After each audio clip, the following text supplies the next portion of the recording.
Cette histoire, vous la connaissez déjà. Même si vous ne l'avez jamais entendue. Mais nous allons vous la raconter à notre manière. C'est celle d'un beau jeune homme, riche, intelligent et séduisant. Il s'appelle Don Giovanni et ses serviteurs s'appellent Leporello. Ils sont malins et plutôt sympathiques, mais ils ont un gros défaut. Ils aiment peut-être un peu trop l'argent.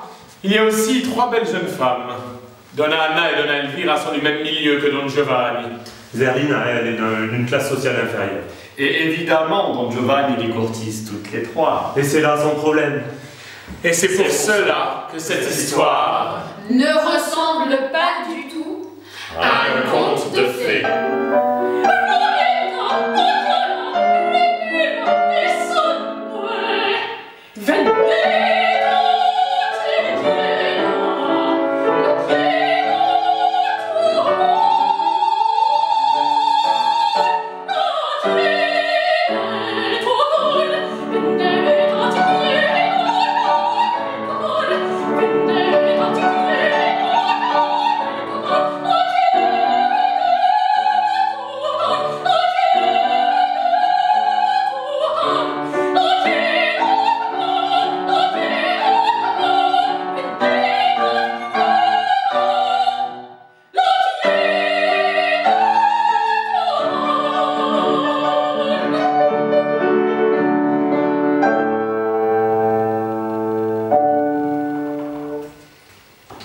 On sent que du coup, même si effectivement concrètement, il n'y a aucun moment où il se castagne vraiment avec Don Juan au sens premier du terme, mais il faut que moi j'ai envie de sentir un Ottavio qui soit effectivement une espèce de posture forte, de personnage fort.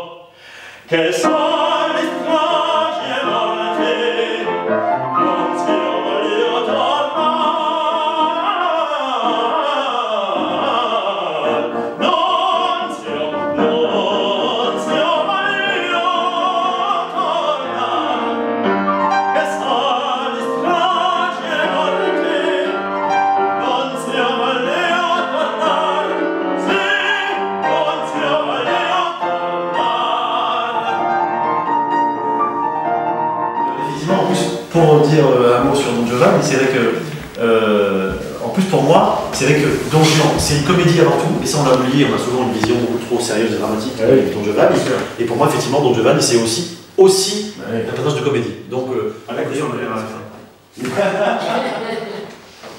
Comme tu le sens pour l'instant, on te voit, on l'état.